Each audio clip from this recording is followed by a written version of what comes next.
샬롬! 이 비를 뚫고 이렇게 예배에 와주시고 우리가 정말 마음을 들여 주님께 예배할 수 있음을 우리 감사하면서 오늘 예배 끝까지 하나님께 영광 드립시다. 아멘? 네, 오늘 시편 39편 찬양할 건데 또 조금 생소할 수 있지만 너무 감사하는 가사예요. 진짜 우리 마음에 있는 가사일 수도 있고 진짜 주님께 모든 걸 드리고 내 마음을 다 아신다는 가사인데 묵상하면서 찬양했으면 좋겠습니다. 기쁜 마음으로 할렐루야. 네, 찬양하겠습니다. 나보다 나를 잘 아시는 주님, 내가 주를 떠나 어디로 가겠나이까. 나 어딜 가든지 주의 손이 나를 인도하시며 주의 오른손이 나를 붙드시네.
앞길이 두려워도 우리 앞길이 막막해도 나와 함께 해주시는 주님, 동행해 주시는 주님, 내가 그 은혜를 기억하게 하시옵소서. 내가 모든 순간을 주님께 맡기오니 주님과 함께함을 기억합니다. 아버지, 내 모든 손을 주관하여 주시고 내 모든 선택을 함께하여 주시옵소서. 나보다 나를 잘 아시는 주님을 믿습니다. 내가 정말 어디로 갈 데가 없으니 이 연약한 내가 정말 상한 갈 때만큼 그렇게 연약한 내가 아버지께 아버지라고 부를 수 있게 하심을, 아버지의 사랑을 기억합니다.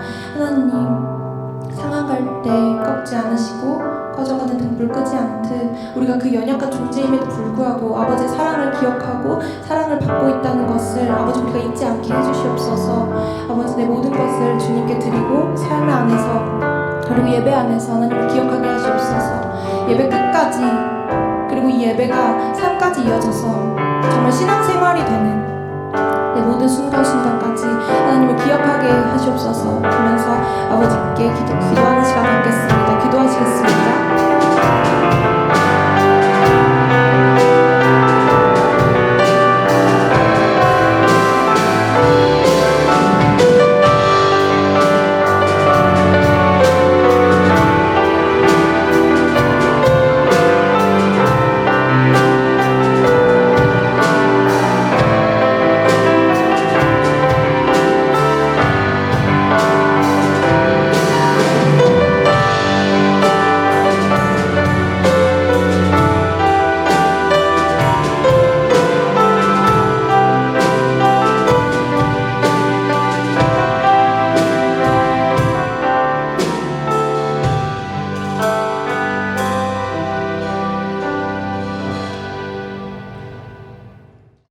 네, 이 시간 성경 같이 봉독하도록 하겠습니다. 오늘 성경은 창세기 9장 1절에서 17절 말씀입니다. 봉독하실 곳은 9장 8절부터 17절까지 함께 봉독하도록 하겠습니다. 하나님이 노아와 함께 한 아들들에게 말씀하여 이르시되, 내가 내 언약을 너희와 너희 후손과 너희와 함께한 모든 생물 곧 너희와 함께한 새와 가축과 땅의 모든 생물에게 세우리니 방주에서 나온 모든 것 곧 땅의 모든 짐승에게니라. 내가 너희와 언약을 세우리니 다시는 모든 생물을 홍수로 멸하지 아니할 것이라. 땅을 멸할 홍수가 다시 있지 아니하리라. 하나님이 이르시되, 내가 너와 너희 및 너희와 함께한 모든 생물 사이에 대대로 영원히 세우는 언약의 증거는 이것이니라. 내가 내 무지개를 구름 속에 두었나니 이것이 나와 세상 사이의 언약의 증거니라.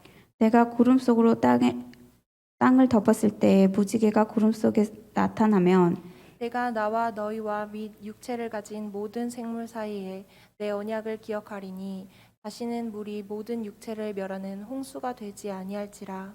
무지개가 구름 사이에 있으리니 내가 보고 나 하나님과 모든 육체를 가진 땅의 모든 생물 사이에 영원한 언약을 기억하리라.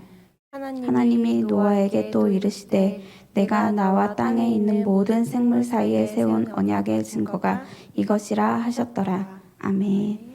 네, 이 시간에 서은교 부목사님께서 강론해 주시겠습니다. 같이 기도하겠습니다. 사랑의 하나님, 감사합니다. 오늘 은혜를 주시고 주님의 날 주님 앞에 나와 예배드리게 하심을 감사합니다. 우리의 마음을 받아주시옵소서. 우리가 정성을 다하게 하시며 주를 사랑하는 마음으로, 주님을 향하는 마음으로 예배드릴 수 있는 귀한 시간 될 수 있도록 함께하여 주시옵소서. 또한 이 시간 예물을 위해 기도합니다. 드린 손길을 위해 기도합니다. 그날마다 그 섬김과 아버지 그 드림이 풍성해질 수 있도록 인도하여 주시고, 또한 그 예물이 하나님의 나라를 위해 주의 복음을 위해 귀하게 쓰일 수 있도록 인도하여 주시옵소서. 또한 시간 말씀을 대언할 때 주여 함께해 주시고, 듣는 자나 전하는 자나 하나님의 음성으로 듣고 이 말씀 따라 살아갈 수 있도록 붙들어 주시옵소서.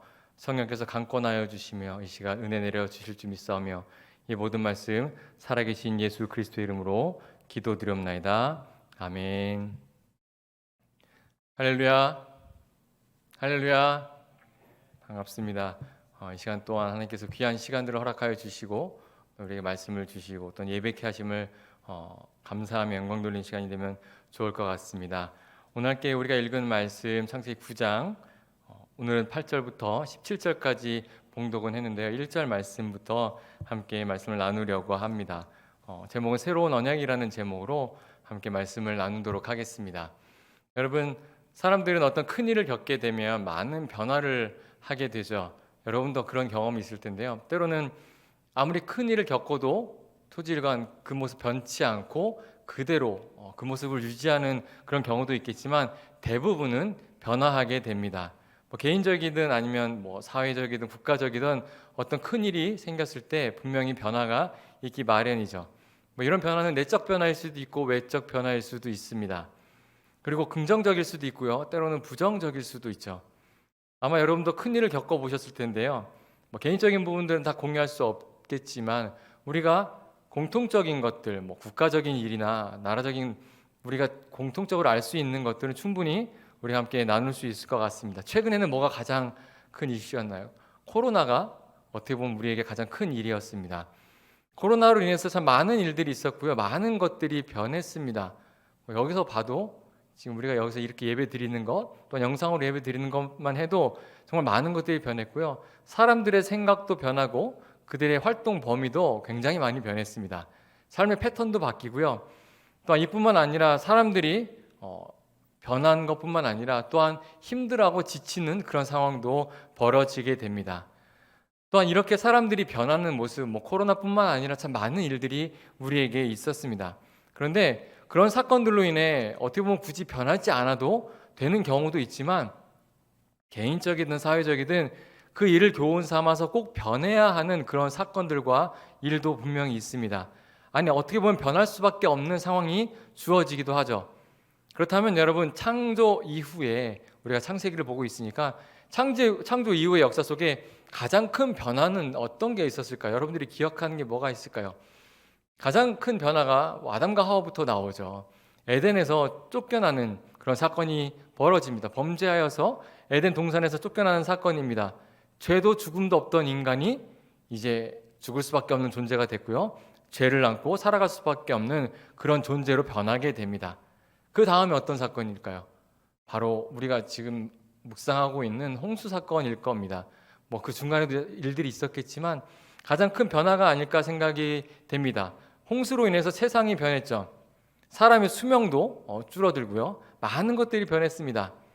또한 하나님께서는 이 홍수를 통해서 사람들이 노아로 시작한 다른 이제 새로 시작하는 세대가 또한 변하기를 원하셨습니다. 오늘 함께 말씀을 묵상하는 저와 여러분도 우리에게 주어진 사건 속에서 또한 그것이 어떤 사건이 되든 간에 그 사건 속에서 하나님께서 원하시는 것이 무엇인지 또 하나님이 우리가 어떻게 변화하시기를 원하는지 깨닫고 또한 이 시간 말씀을 통해서 함께 묵상하는 귀한 시간이 되기를 축복합니다. 하나님께서는 이렇게 변화된 세상 가운데 노아와 그의 가족에게 하셨던 것이 있는데요. 두 가지, 오늘 말씀에 보면 두 가지를 볼 수 있습니다. 먼저 하나님께서 노아와 그 가족들에게 복을 주시는 장면이 나오고요. 두 번째는 언약을 세워주시는 장면이 나옵니다. 그런데 복을 주시는 것도 언약을 세우는 것도 처음은 아니죠. 우리가 이미 앞에서 살펴봤습니다. 이미 아담과 하와에게 복을 주셨고요. 그다음에 노아와 그의 가족들을 구원해 주시겠다라고 언약, 아담과 하와에게도 언약을 하셨습니다. 이렇게 언약을 세웠는데 오늘 이렇게 홍수 심판 이후에 하나님께서 새롭게 복을 주시고요. 또한 언약도 세워주셨는데 먼저 그 중에 복을 주신 내용을 한번 살펴보도록 하겠습니다. 하나님께서는 노아와 그의 가족 그리고 모든 생물들을 방주에서 나오게 하신 후에 노아의 번제를 받으신 후에 계절의 변화를 예고한다고 성경은 이야기하고요. 그리고 하신 일이 노아와 그 아들들에게 복을 주시는 장면이 나옵니다. 이 복의 내용은 창세기 1장에서 나온 내용과 반복되는데요. 인류 첫사람에게 내렸던 복을 다시 되풀이하고 있습니다. 조금 변화가 있지만 되풀이하고 있습니다. 하나님께서 같은 내용으로 다시 복을 내리신 것은 이제 새로운 세대, 처음에 아담과 하와에게 복을 내렸던 것을 뒤로 하고 또 이제 새로운 세대가 열렸다는 것을 보여주고 그런 의미를 포함하고 있는 겁니다. 정말 홍수 이후 세대는 이전과는 다른 세대가 됐죠. 눈에 보이는 것만으로는 어떻게 보면 새로운 세대라고 이야기하기는 좀 힘들었을 수도 있을 것 같아요. 그렇지만 분명히 다시 시작되는 세대였습니다. 그렇다면 여러분, 노아가 방주에서 내렸을 때는 어떤 모습이었을까요? 왜 제가 새롭지만 새롭지 않다라는 느낌으로 이야기를 했을까요? 여러분, 사람이라고는 노아 가족밖에 없었습니다. 그리고 지구의 모든 지형이 바뀌었어요. 홍수 이후에. 그리고 지금 장마로 여러분 보셨죠? 이 잠깐 내리는 비로 어떻게 돼요? 잠깐 찼다 내려가면 난장판이 되고 정말 처참한 모습을 여러분 뉴스를 통해 볼 수 있었을 겁니다. 그런데 온 지구가 물에 다 잠겼다고 생각해 보세요. 아무것도 안 보이는. 그리고 잠겼다가 물이 빠졌다고 생각해 보시면 어떨까요? 어떤 상태였을까요? 아름다운 상태였을까요? 노아가 내려서 번제드리면서 하나님이 이 아름다운 세계 이렇게 이야기를 했을까요? 아마 그렇게 하지 못할 만큼 처참한 모습이었을 것입니다. 정말 새롭다고 말하기에는 어려운 그런 새로운 세상이 노아에게 펼쳐진 것입니다. 그렇게 새로운 세상에 서 있는 노아와 그 가족들에게 하나님은 복을 주시고 또한 노아에게 명령을 하시는데 뭐라고 하냐면 생육하고 번성하고 땅에 충만하라고 말씀하십니다. 이것 또한 앞에 1장에서 나왔던 이야기입니다. 그런데 홍수 이전에 1장에서 말씀했던 그 내용과 지금 홍수 이후에 생육하고 번성하고 충만하라는 이 내용이 좀 다른 점이 있습니다. 먼저 1장 28절을 한번 보면 이렇게 말씀합니다. 1장 28절인데요. 이렇게 얘기합니다. 생육하고 번성하여 땅에 충만하라. 땅을 정복하라. 바다의 물고기와 하늘의 새와 땅에 움직이는 모든 생물을 다스리라라고 1장에서는 이야기하죠. 그런데 오늘 본문인 9장 1절 2절에서는 뭐라고 이야기했을까요? 생육, 번성, 충만하라고 이야기한 다음에 마지막에 어떻게 이야기하냐면 너희를 두려워하며 너희를 무서워하리니 라고 이야기합니다. 1장에서는 모든 것을 다스리라고 이야기했는데 9장에서는 너희를 두려워할 것이다. 동물들이, 모든 생물들이 너를 두려워할 것이라고 이야기합니다. 그렇게 말씀하시면서 너희 손에 붙였음이라 라고 이야기합니다. 홍수 이전에는 사람들이 모든 생물을 다스리는 상황이었고요. 방주에 함께 올라타는, 동물들과 함께 올라타는 관계였습니다. 그런데 이제 모든 생물은 사람을 두려워하게 되죠. 그 이유가 뭘까요? 1장 29절에 말씀 보면 이렇게 이야기합니다. 1장 29절에 보면 온 지면에 씨 맺는 모든 채소와 씨 가진 열매 맺는 모든 나무를 너희에게 주노니 너희의 먹을거리가 되리라라고 말씀하신 것처럼 채소, 열매 이런 것들이 그 당시 노아 시대 홍수 전에 먹을거리였다라는 거죠. 그런데 오늘 우리가 읽은 9장 3절에 보면 뭐라고 이야기하냐면 모든 산 동물이 너희의 먹을 것이 될 거라고 이야기합니다. 채소같이 내가 이것을 다 너에게 주노라라고 말씀하시죠. 그래서 홍수 이후에 사람의 생존을 위해 하나님께서 동물을 포함한 모든 생물을 이제 먹잇감이 되게 하셨습니다. 그랬으니 어땠을까요? 동물들이 그래도 즐거워했을까요? 사람들 보고? 그래서 두려워했다라는 해석을 또한 볼 수 있습니다.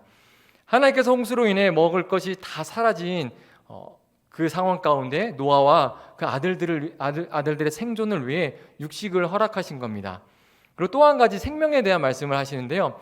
고기는 피째 먹지 말라라고 말씀하신 것도 이 피가 생명을 뜻하기 때문에 이렇게 말씀하시는 겁니다. 동물들을 먹을거리로 주셨지만 하나님께서 지으신 모든 생명은 소중하다라는 그런 메시지를 주시는 거고요.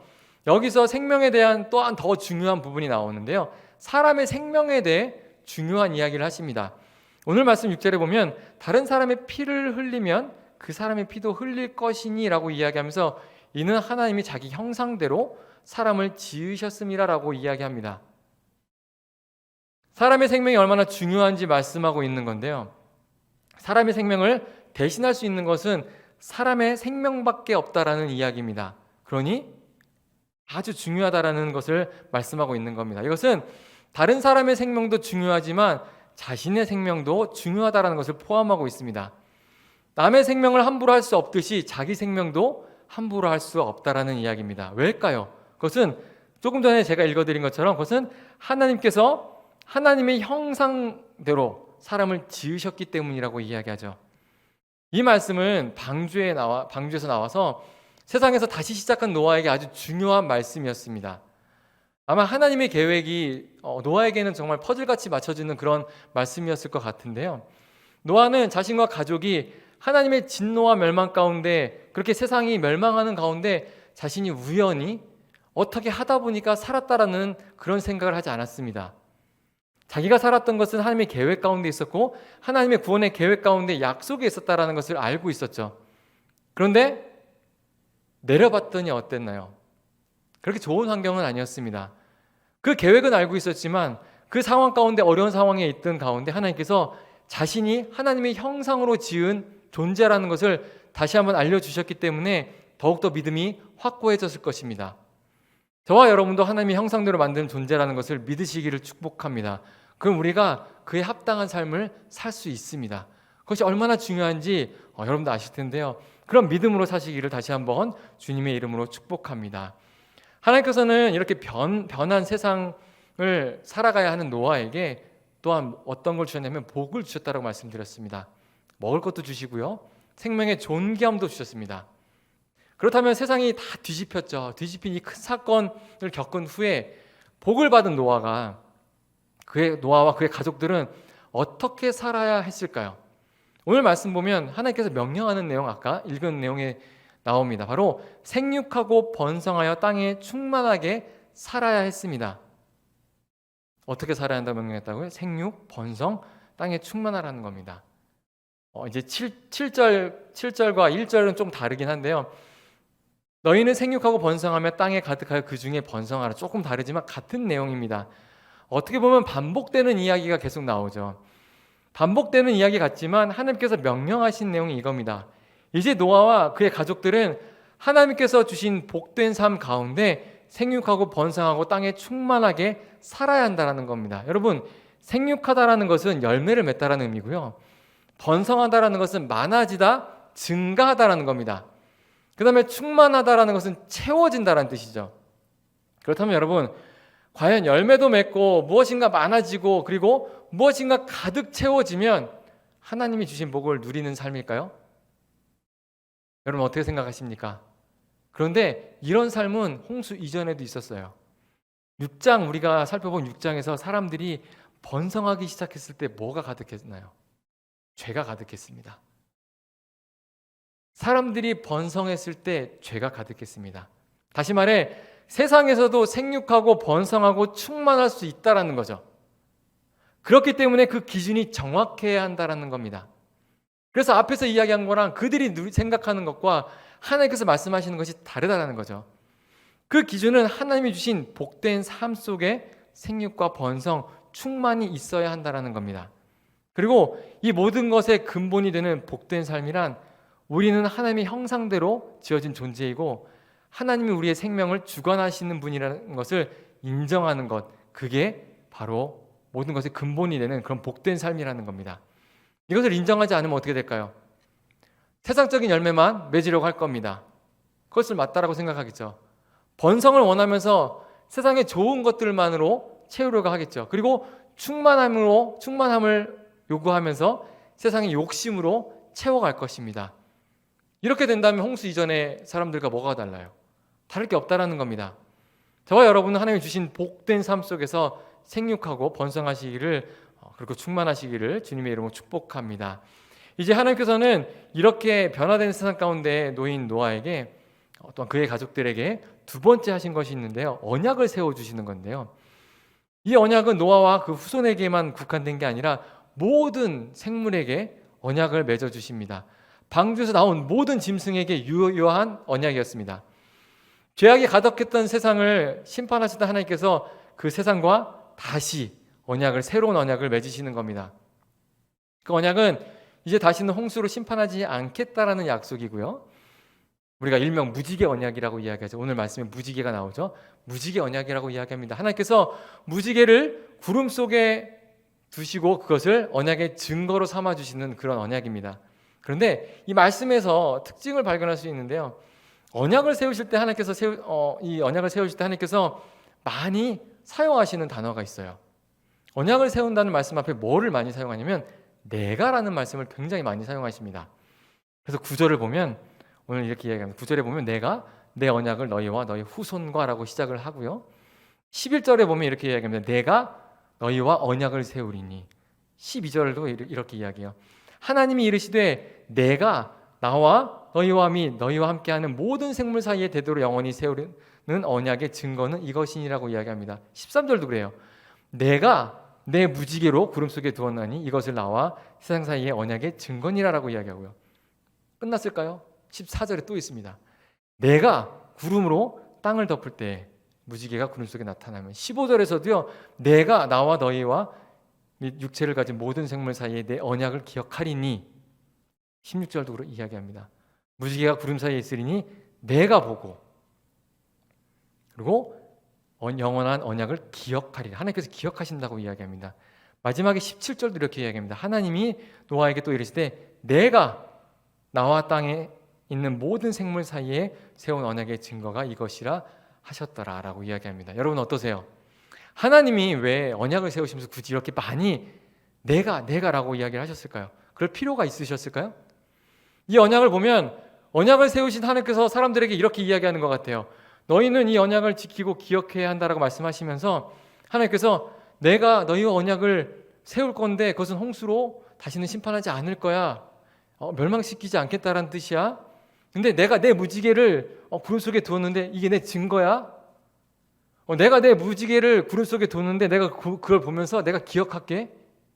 하나님 이렇게 이야기하시는 거예요. 내가 무지개가 구름 속에 나타나는 것을 보면 내가 그걸 보고 너희와 언약 맺은 것을 내가 기억할게. 하나님께서 지금 이렇게 말씀하시는 겁니다. 왜 이렇게 이야기하셨을까요?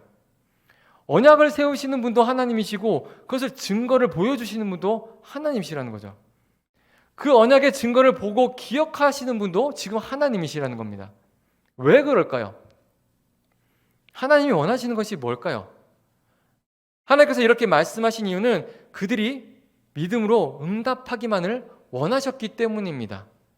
다시 말해 노아와 그 가족들 또한 노아 이후의 세대들이 어떤 특별한 행동이나 특별한 것으로 하나님께 나오는 것을 원하는 것이 아니라 하나님께서 세우시고 보여주신 그 언약 증거 앞에 그저 믿음으로 순종하고 믿음으로 응답하길 바라셨기 때문에 내가 할게, 내가 기억할게, 내가 영원한 언약을 세운 것을 내가 기억할 테니까 너희는 믿기만 해 라고 말씀하고 계신 겁니다.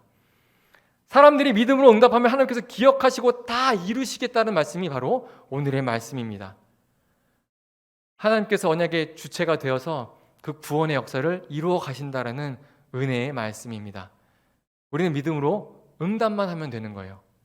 그런데 하나님께서 이렇게 말씀하셨는데도 불구하고 그 이후 세대들은 다시 죄악에 빠지게 되죠.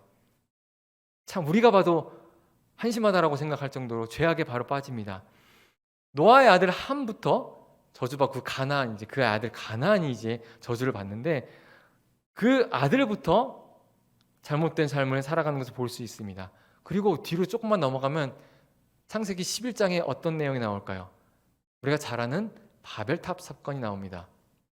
하나님 앞에 도전하는 사건이 나오죠. 그렇게 사람들은 하나님이 언약을 세우시고 기억하시고 증거를 세우셨음에도 불구하고 믿음의 응답은커녕 하나님이 없다라고 이야기하고 하나님 없는 삶을 원했고 하나님께 반하는 삶을 계속해서 살아갔습니다. 그렇지만 감사한 것은 뭘까요? 그런 사람들이 있는 반면에 하나님께서 믿음의 사람을 계속해서 이어가셨다라는 겁니다. 아니 하나님께서 선택하신 믿음의 사람들을 하나님께서 붙들어 주셨습니다.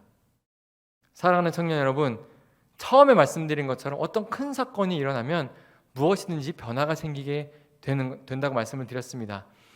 하나님께서는 인류의 큰 사건을 던져주시면서 사람들이 변화되기를 원하셨습니다. 아담과 하와의 범죄로 시작되었던 그 죄악으로 가득했던 세상을 홍수로 심판하시면서 큰 사건을 보여주시면서 사람들이 변하기를 원하신 거죠. 하나님께서는 어떻게 보면 극단적인 조치를 내리신 겁니다. 노아의 가족 말고 다 멸망시켰으니까 정말 극단의 조치를 내리신 겁니다. 그런데 그 홍수 사건 이후에 사람들이 다시 두 가지 모습으로 나뉘게 되죠. 믿음으로 응답하는 사람들과 다시 죄악의 삶을 사는 사람들로 나뉘게 됩니다. 그리고 이러한 모습이 지속되다가 하나님께서 노아의 홍수보다 더 극단적인 선택을 하나님께서 하시게 됩니다. 아니 이미 하나님께서 계획하셨던 일을 실행하시는 일이 나타납니다. 누구를 위해서요? 우리를 위해서 계획하시면서 실행하시는 사건입니다. 그것이 바로 예수 그리스도를 이 땅에 보내주시는 사건입니다. 예수 그리스도가 이 땅에 오셔서 이제 구원을 완성하십니다. 그런데 노아의 홍수보다 더 큰 사건인 예수님의 죽으심과 부활하심이 그리고 승천하신 사건 이후에도 사람들은 어떻게 될까요? 또 두 가지 모습으로 나뉘게 됩니다. 그 사랑의 믿음으로 응답하는 사람들과 그 사랑을 모르고 그리고 여전히 죄악에 빠져있는 사람들로 나뉘게 됩니다. 하나님께서 노아와 맺었던 언약에 이어 새로운 언약인 정말 완벽한 언약인 예수 그리스도를 보내셨음에도 불구하고 사람들은 반응하지 못하고 있습니다. 그 언약의 주체가 예수님이 되셔서 그저 믿음으로 응답만 하면 하나님께서 구원해 주시겠다고 하지만 여전히 응답을 하지 못합니다. 때로는 성도들도 믿음이 아닌 다른 것으로 응답하려는 경우가 참 많습니다. 여러분 어떠세요? 예수 그리스도를 믿는다고 하지만 믿음이 아닌 무엇인가 내세우려고 하는 모습들이 너무나 많습니다. 내 행위, 내 공로, 내 자격, 정말 많은 것들로 예수님의 희생으로 우리와 세우신 그 언약에 응답할 수 있다라고 생각하는 거죠. 여러분 그런데 정말일까요? 아닙니다. 절대 그럴 수 없죠. 왜일까요? 그 언약은 우리가 가진 무엇으로도 응답할 수 없는 그런 정말 귀중하고 가치가 너무나 큰 언약이기 때문입니다. 하나님께서 홍수 이후에 노아와 세우신 언약에서 내가라는 말씀을 계속하시면서 하나님께서 스스로 언약을 세우시고 기억하시겠다고 말씀하신 것처럼 아니 그것만이 언약을 유지하는 유일한 방법인 것을 알려주신 것처럼 예수 그리스도를 통해 세우신 언약도 마찬가지라는 거죠. 예수 그리스도를 믿는 것 말고는 그 언약을 우리가 이루거나 우리가 합당한 모습으로 나갈 수 있는 것이 없다라는 겁니다. 예수 그리스도의 새로운 언약은 하나님이신 예수님이 생명을 버리신 사건이기 때문에 더더욱 죄악된 우리는 그 무엇으로도 응답할 수 없습니다. 우리는 믿음으로 그 사랑에 반응하는 것밖에 없어요. 그냥 반응하는 그 방법밖에 우리가 할 수 있는 것이 없다라는 겁니다. 예수님이 아니면 안 되는 세상이라는 것을 우리는 인정해야 합니다. 예수 그리스도가 우리가 사는 삶의 이유라고 고백하는 것, 우리는 그것밖에 없다라는 겁니다. 사랑하는 청년 여러분, 수련의 주제인 노아 시대 홍수 사건 우리가 살펴봤는데 하나님의 말씀을 3주 걸쳐서 살펴봤는데 우리가 노아 홍수 사건을 직접 겪은 건 아니지만 그 이후에도 우리는 그 이후 시대를 우리가 살고 있는 겁니다. 좀 오래됐지만 그 이후 시대를 살고 있습니다. 여러분은 이 수련의 주제인 노아와 방주 그리고 홍수 심판을 보면서 무엇을 생각하고 어떤 것을 발견하셨나요? 이 말씀을 준비하면서 궁금했어요. 너무나 많이 들었던 방주 이야기고 홍수 사건이고 심판인데 이 말씀을 통해서 어떤 생각을 하고 있을까? 청년들이 어떤 마음의 변화가 있었을까라는 것을 생각하게 됐습니다. 여러분 너무나 먼 이야기여서 이제 하나님께서 이제 홍수로 심판을 안 하신다니까 나랑 상관없는 이야기 같아서 별 감동이 없었습니까? 그러면 뭐 방주는 너무나 먼 이야기있고 뭐 그런 좀 떨어진 이야기니까 방주의 구원의 계획을 방주를 통해 세우신 구원의 계획을 이어가셔서 완성시키신 예수님의 십자가 사건을 통해서는 여러분은 어떤 생각을 하고 있습니까? 예수님의 십자가 사건이나 아니면 노아의 방주 사건이나 그냥 이야기로만 여러분에게 다가가지는 않습니까? 다른 질문을 해볼게요. 저와 여러분이 살아간 이유가 뭘까요? 삶의 이유를 어디에 두고 사십니까? 세상의 물질? 세상의 명예, 뭐 세상 것에 삶의 이유를 두고 살아가십니까? 분명히 세상 것도 중요하니까 우리가 하면서 달려가야겠죠. 그런데 답은 여러분 잘 알고 있을 겁니다. 그런데 잘 안 되죠. 여러분 꼭 기억해야 할 것이 있습니다. 노아의 방주는 저와 여러분을 구원하시기 위해 하나님께서 준비하시고 계획해 놓으신 사건이라는 겁니다. 그리고 노아를 통해서 하나님이 우리를 위해 일하신 사건이라는 것을 꼭 기억하셔야 합니다. 먼 사건이라고 나와 상관없는 이야기가 아니라는 거죠. 그냥 뭉뚱그려서 지구를 구하시기 위해서 당연히 그것도 맞죠. 지구를 구원하시기 위해서 하나님께서 노아를 통해 방주 사건을 펼치신 것도 맞지만 여기 앉아있는 개개인 저나 여러분 한 사람 한 사람을 위해서 그 사건을 펼치셨다라는 겁니다. 또한 예수님이 이 땅에 오셔서 십자가에 달리신 이유가 저와 여러분이라는 것을 또한 기억해야 합니다. 하나님께서 계속해서 사람들에게 그리고 우리에게 원하시는 것이 바로 이거라는 겁니다. 하나님을 기억하고 예수님을 기억하는 것, 하나님이 세우신 언약을 기억하는 것, 그리고 그것에 믿음으로 반응하는 것, 하나님은 그걸 원하시는 거예요. 그래서 어쩔 수 없이 멸망시키셨지만 구원을 이어가신 겁니다. 조금 전에 말씀드린 것처럼 바벨탑을 통해서 탑을 쌓아서 하나님께 화살을 쏘며 하나님이 없는 사람들처럼 하나님을 대적하고 하나님께 공격을 했지만 하나님의 언어를 흩으셨지만 그래도 그 가운데 구원의 은혜를 이어가셨다라는 것, 우리가 그것을 기억해야 한다는 겁니다. 그것이 어디까지 이어졌다고요? 예수 그리스도를 통해서 이어졌습니다. 그 사랑이 지금 저와 여러분에게까지 온 겁니다. 하나님이 성경 말씀을 주신 이유가 그거라는 거죠. 왜 창세기를 우리에게 주셨고 왜 요한계시록을 주셨을까요?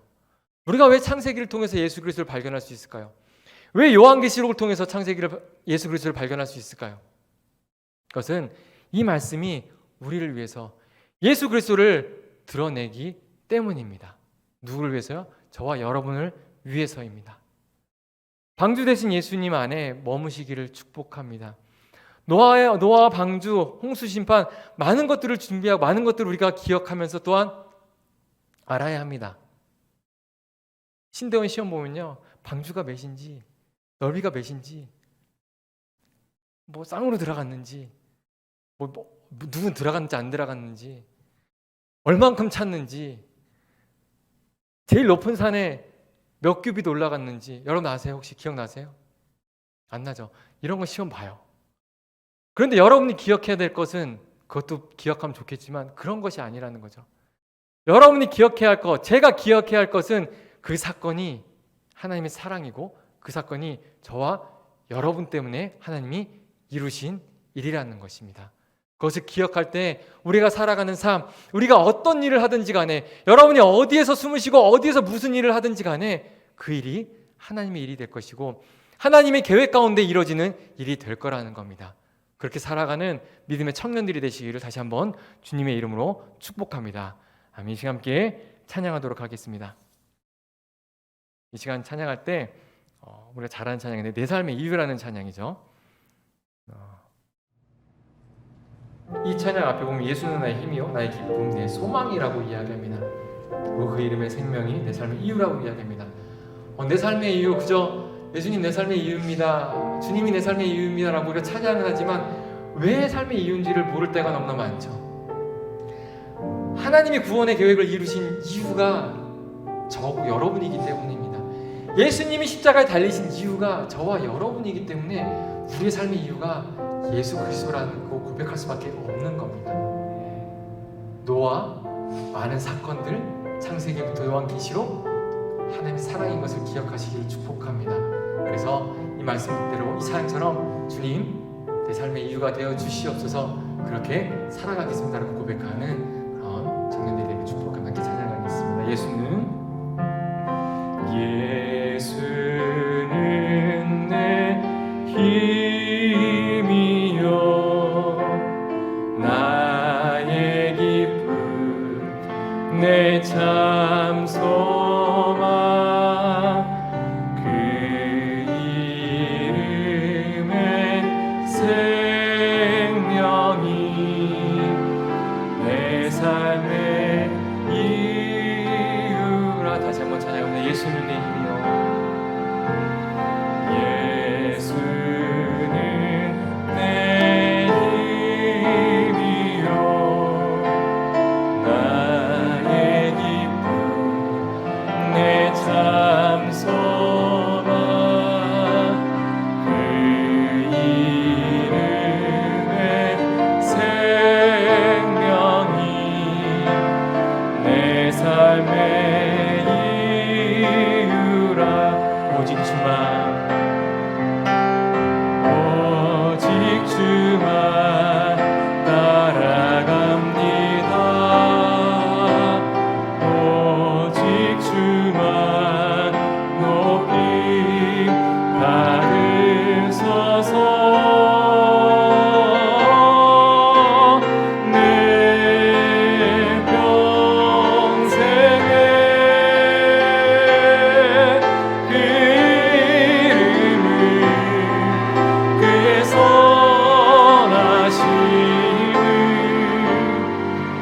세상에 노래합니다.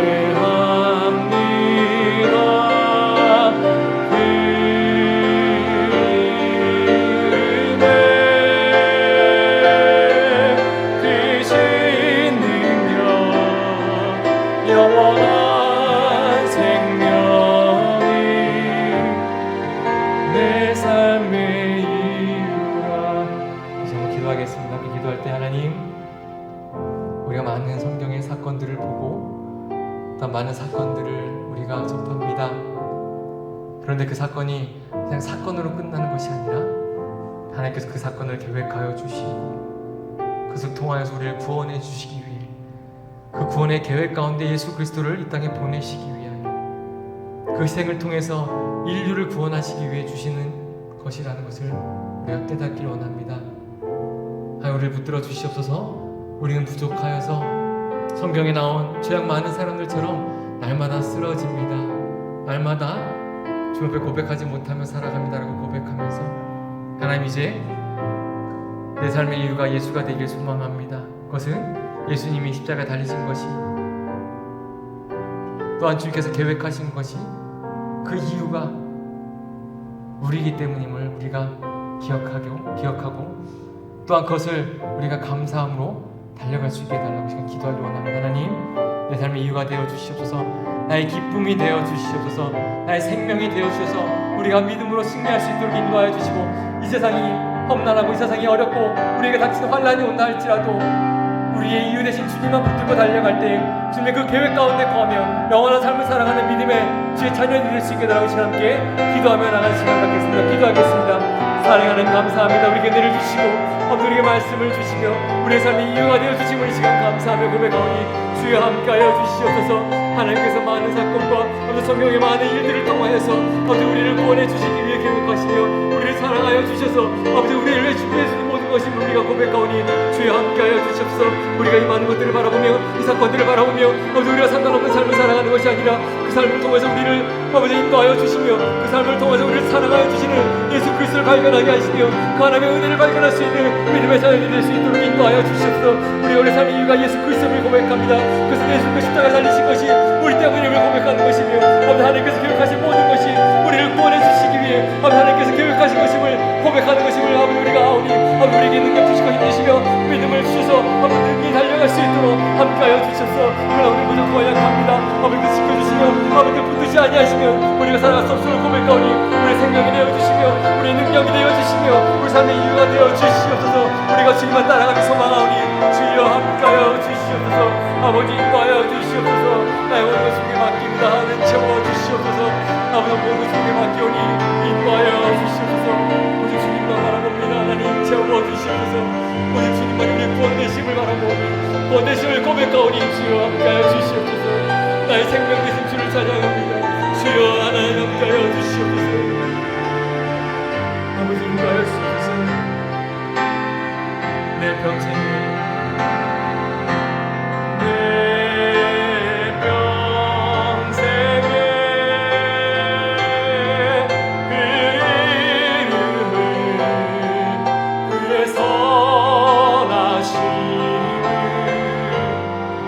세상에 노래합니다.